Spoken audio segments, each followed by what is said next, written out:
You know, I'm actually considering to put Oz Perkins on my Mount Rushmore of horror directors.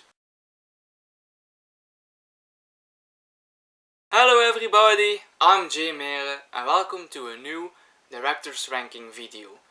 And this was something I was doing previous year, just a video in which I talk about an entire filmography and a bit of the style of a certain director.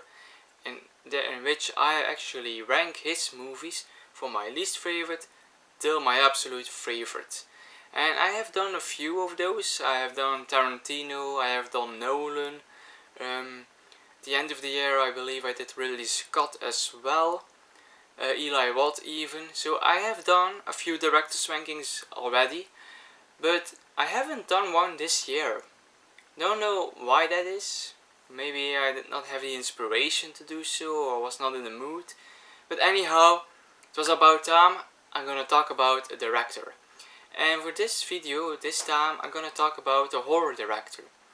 And seeing there is a lot of hype on this new horror movie Longlegs, in which I did a review, you can always check out my review on the movie Longlegs. But seeing there is this hype and Oz Perkins, the director of Longlegs, is now being praised, and I was already a fan of him like almost 10 years ago with his first movie The Black Goat's Daughter, also known as February. So I thought, why not talk about this director? He's not yet the most well-known director out there. I believe not many people know who he is or what movies he directed. The name does not really ring a bell. Longlegs perhaps can change that. It's probably already doing so, we will see in the future. But I really admire this director, and I want to talk about this director because I really like his style. And he has 4 movies, and every movie he basically have the same style.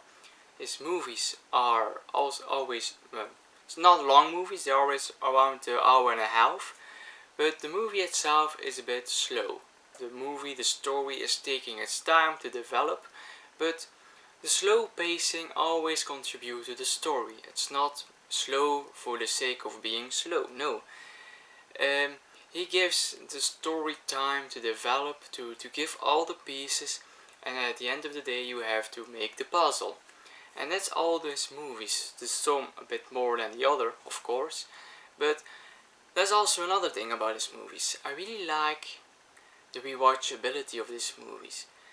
When you first see an Oz Perkins movies, one of the first impressions, reactions you're gonna have in this movie is, what did I just watch? Did I get it? I don't understand the movie. I had this with certain movies of his as well. But if you rewatch his movies, you see different things. You see other things that you didn't catch up in the first time you see it. And that's why I love these movies, the rewatchability. Also, they are very atmospheric. Oz Perkins is a director that really can create this eerie atmosphere, and that is really something I dig in a horror movie, a good atmosphere. So he has 4 movies, so I suggest we're gonna rank them. And this is my personal ranking of his movies, and you can have a different order of his 4 movies. If you have so, or if you agree with me, please let me know below in the comments. Would love to read your ranking as well.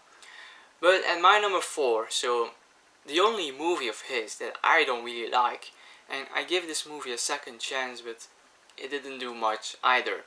And that is the movie with his longest title, I'm the Pretty Thing That Lives in the House.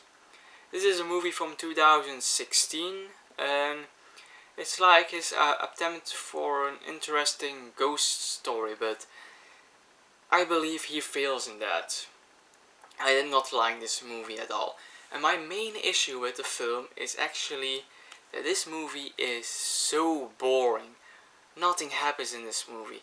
It's his shortest movie, but whew, even with the second time I was glad that it was finished. It starts interesting. There is this kind of nurse that will be living in a house that is inhabited by this old writer who writes horror stories. and the nurse has to take care of her. And just like any other typical ghost story, things are happening. She's not feeling comfortable in the house, and she starts exploring what causes everything happening in this house.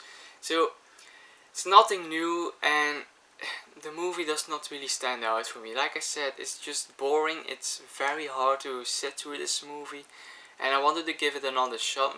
Like I said, these movies, you have to see them again to understand, to get everything. Not with this one.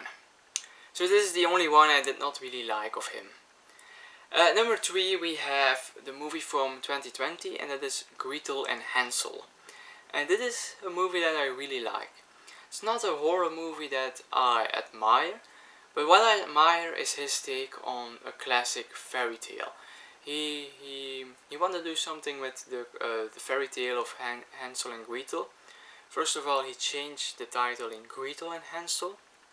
Not sure why he did that. The movie really focuses a bit more on Gretel than on Hansel. But I really like his version of this tale, and of his 4 movies, this one is definitely the most artistic one. It's also shot in a 4:3 frame, I believe, and yeah, it's really interesting, sometimes a bit weird, but I really like his take on this classic tale, and it's also one that always that sometimes I have to think about. So it's not a bit forgettable, but enjoyable for what it is. So now it's two remaining movies. Yes, it's a very short ranking. He only has 4 movies, so we are already at the top. And these 2 are absolute horror masterpieces. And this is why I consider Oz Perkins on my Mount Rushmore of horror directors. So Mount Rushmore is that statue of the 4 presidents' hat, but sometimes we think about what if there is a statue with 4 horror directors' hats. And I have Wes Craven, he's my all-time favorite horror director. John Carpenter, I'll definitely deserve a spot on that. And then I also have James Wan because I really love his horror work. And then the 4th spot, that was always unclear for me. Long time I was going for Dario Argento. I was really into a phase of Dario Argento, but I'm a bit out of that phase. I'm not really into Dario Argento movies anymore. Can always come back. So I'm actually considering Oz Perkins, and definitely for the 2 movies on the top of his filmography, because those 2 movies really do something for me in the horror genre. They make me feel more in love with this genre. I'm a very big lover of horror, but these 2 are the reason why I like horror stories with definitely a story in them. And I really had to choose between one of them. We have his first movie that I really admire. I did a whole video on that. You can always check out that one. That's The Black Coat's Daughter. And then we have his most recent movie, which is having this whole hype nowadays. And I really dig that movie as well. I think that was a really fascinating movie. But can I be judged by a recency bias? Or do I go with my first love? So at number 2, I have to go with Longlegs, and that's his new movie. I really love this movie, and the more I think about it, the more I love it, and I really have a desire, even call it an urge, to rewatch this movie again and to see what I have missed the first time around. Like I said in my review, I was really surprised by how the story was unfolded. Really loved the characters, especially Lee Harker, played by Micah Monroe, and our antagonist, if you can call, played by Nicolas Cage, Longlegs, and how the 2 fit in the story. I really love this movie, and I think every time I'm gonna rewatch this movie, I'm gonna love it a little bit more.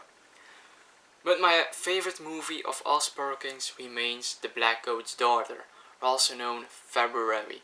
And if you have seen my video, it's one of the underrated movie of the month videos I do.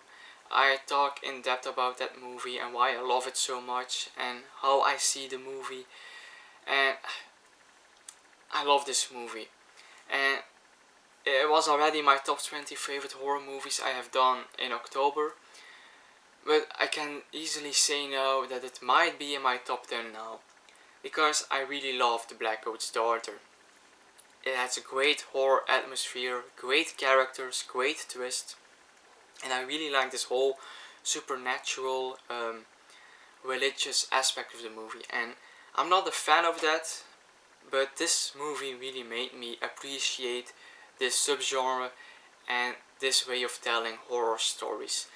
And I love The Black Coat's Daughter. I love everything about this movie, and that's why it's definitely my number one in this ranking of Oz Perkins. So this was my ranking of all Oz Perkins' movies. I hope you like this ranking. Always let me know your ranking below in the comments. And if you want to see more videos in which I talk about the director or rank his films, always be free to subscribe to this channel, and till the next time.